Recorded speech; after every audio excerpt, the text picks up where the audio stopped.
बिस्मिल्लाहिर्रहमानिर्रहीम। अस्सलाम वालेकुम नाजरीन, आप देख रहे हैं उस्मान कसाना यूट्यूब चैनल।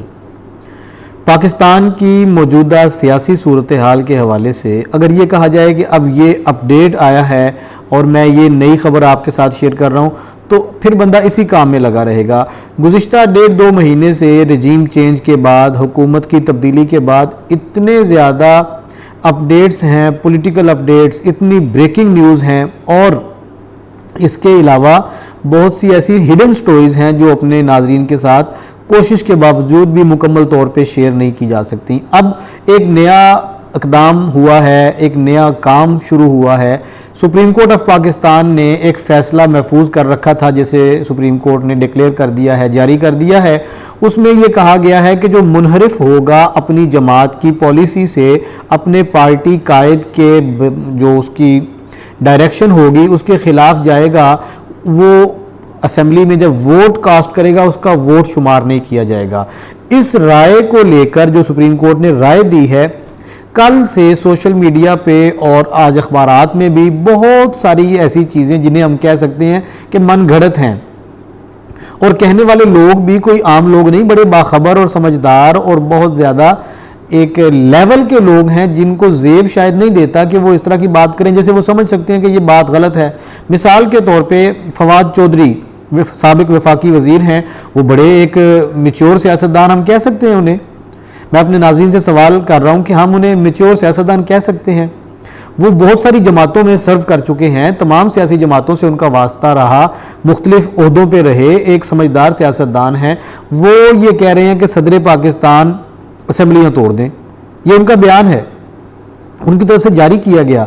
अब बताइए कि एक तरफ हम 18वीं आईनी तरमीम को बुनियाद बना के सुप्रीम कोर्ट से ये फैसला ले रहे हैं, उसी आईनी तरमीम में ये बात शामिल है और सब जानते हैं कि सदर पाकिस्तान के पास आज खुद ऐसा कोई इख्तियार नहीं है, लेकिन हम मुतालबा कर रहे हैं। खैर, ये एक ज़िमनी बात थी। सुप्रीम कोर्ट ने ये जो राय दी है मुनहरिफ अराकीन के बारे में, जिन्हें लोटे कह रहे हैं लोग, और ये लोटाक्रेसी की तरफ, एक लोटाक्रेसी के खात्मे की तरफ एक बड़ा इक़दाम कहा जा रहा है इस फैसले को।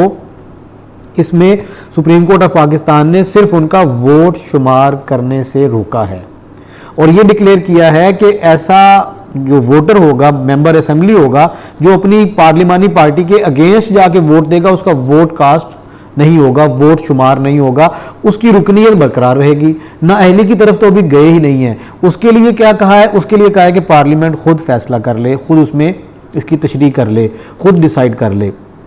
अब नाजरीन, मैं आपसे जो बात शेयर करना चाह रहा हूँ कि पंजाब की बड़ी दिलचस्प सूरत हाल बन गई इस फैसले के बाद। अब इलेक्शन कमीशन से इन मुनहरिफ अराकीन के बारे में फैसला आना बाकी है, जो शायद अभी कुछ देर में आ जाएगा।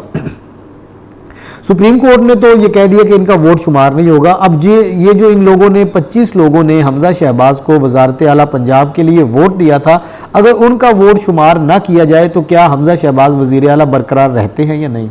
उनकी कानूनी हैसियत क्या होगी? इस पर भी दो जमाती राय है। जो प्रो PTI लोग हैं, कानूनी माहिरीन, वो कह रहे हैं जी वो उनकी वजारत आला का जवाज़ ख़त्म हो गया है, वो वजीर आला नहीं रहे। जो प्रो मुस्लिम लीग कानूनी माहिरीन हैं, वो टेलीविज़न पे आके और अपने फेसबुक और ट्विटर अकाउंट्स पर ये कह रहे हैं कि जी हमजा शहबाज की वजारत आला को कुछ नहीं हुआ, बल्कि बहुत सारे चैनल्स पे ऐसा कैलकुलेशन ऐसी दी जा रही है, जो अभी जमाती पोजीशन है पंजाब असेंबली में, मुस्लिम लीग नून के अपने वोट, पीपल्स पार्टी के वोट, आज़ाद लोगों के वोट और एक राह हक पार्टी का वोट, ये सारे अगर जमा किए जाएं तो अभी भी 2 या बाज़ लोगों के मुताबिक 4 MPAs की अददी अक्सरियत हासिल है हमजा शहबाज को। सो फिलहाल हमजा शहबाज कहीं नहीं जा रहे, वो वज़ीर आला बरकरार हैं। अब अगर ज़्यादा से ज़्यादा ये होता है कि उनका इलेक्शन का कदम होता है इन 25 लोगों के वोट ना शामिल करने से, तो दोबारा से इलेक्शन होगा। तो हमारा आइन ये कहता है यहाँ पे वज़ीर आज़म और वज़ीर आला के इलेक्शन में कुछ फ़र्क है, वहाँ सादा अक्सरियत की ज़रूरत होती है। अब अगर वज़ीर आला पंजाब हमजा शहबाज नहीं रहते तो क्या होगा? दोबारा इलेक्शन होगा। दोबारा इलेक्शन में वो 186 वोटों वाली शर्त ख़त्म हो चुकी है। जो शर्त पहले थी ना कि जिसने वज़ीर आला बनना है, वो ये नहीं है कि सिर्फ ज़्यादा वोट लेने वाला वज़ीर आला बन जाएगा, ऐसा नहीं है। उनका जो पहली मरतबा वजारत आला का इलेक्शन होगा उसके लिए शर्त थी कि कम अज़ कम 186 वोट जो हासिल करेगा वो वज़ीर आला बनेगा। वो हमजा शहबाज हासिल कर चुके। अब अगर ये इलेक्शन का कदम होता है, दोबारा इलेक्शन में जाते हैं, हमजा शहबाज दोबारा कैंडिडेट बनते हैं, अब उन्हें इस प्रोसेस में क्या सिर्फ अददी अक्सरियत ही हासिल करना होगी तो वो वज़ीर आला बन पाएंगे या बरकरार रहेंगे, तो वो तो इनको हासिल है। लेकिन दूसरी तरफ अगर परवेज़ इलाही साहब स्पीकर बरकरार रहते हैं, जो कि अब ज़्यादा चांसेस हैं कि वो वज़ीर आला के इलेक्शन के बावजूद वो स्पीकर बरकरार रहेंगे, अब मुस्लिम लीग नून के पास वो अक्सरियत शायद ना हो कि इनके खिलाफ अदम एतमाद लाया जा सके मुस्लिम लीग काफ के परवेज़ इलाही साहब के बारे में। अब अगर परवेज़ इलाही स्पीकर रहते हैं तो हुकूमत के लिए बहुत सारी मुश्किलात हो जाएंगी। ये दो तलवारें जो लटकती रहेंगी, पंजाब में परवेज़ इलाही की सूरत में और मरकज़ में डॉक्टर आरिफ अलवी की सूरत में, सदर पाकिस्तान की सूरत में, ये दोनों हुकूमतों को डिलीवर करने में और दोनों हुकूमतों की कारकर्दगी में खासी रुकावट होंगे। अब इन पर आइनी पोजीशन क्या है, इस पर हम देखते हैं कि गवर्नर वाला जो एक धींगा मुश्ती वाला मामला था वो अपनी जगह बरकरार है और 1 जून को ऑटोमेटिकली कहा यह जा रहा है कि बलीगुर रहमान साहब जो नामजद गवर्नर पंजाब है मुस्लिम लीग नून की तरफ से, वो गवर्नर का ओहदा संभाल लेंगे कि जो समरी गई हुई है वो मौसर हो जाएगी उमर सरफराज चीमा के बारे में। इस सारी आइनी गंभीर सूरत हाल में पाकिस्तान की सियासी सूरत हाल बहुत ज़्यादा दिलचस्प हो चुकी है। यहाँ पर जो बयान देने और बयानबाजी करने के माहिर सियासतदान हैं, जिनमें तमाम जमातों के लोग शामिल हैं।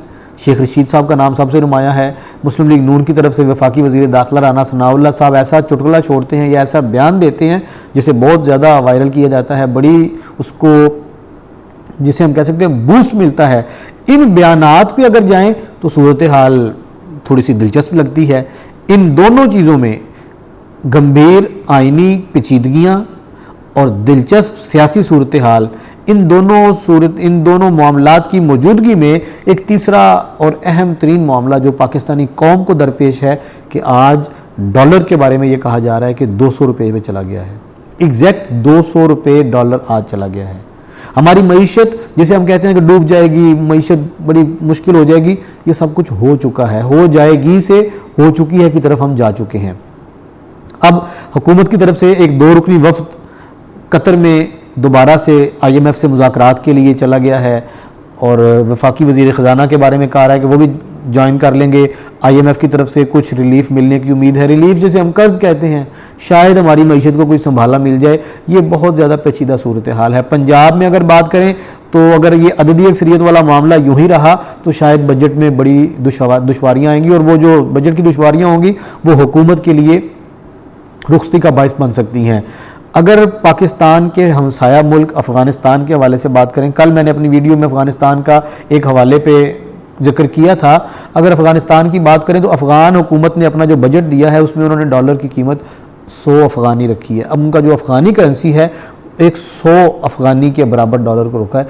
हमसे वो आधी कीमत पे डॉलर को डील कर रहे हैं।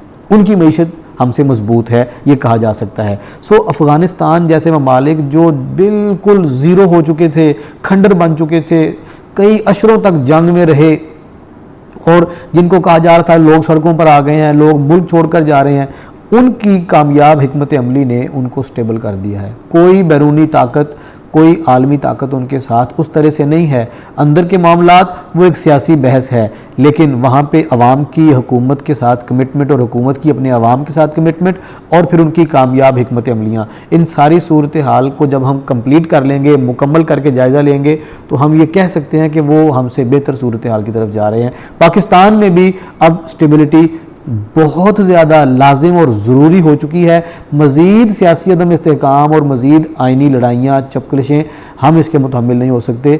अब किसने गौर करना है, किसने होश के नाखून लेने हैं, इस पर सबको सोचने की ज़रूरत है।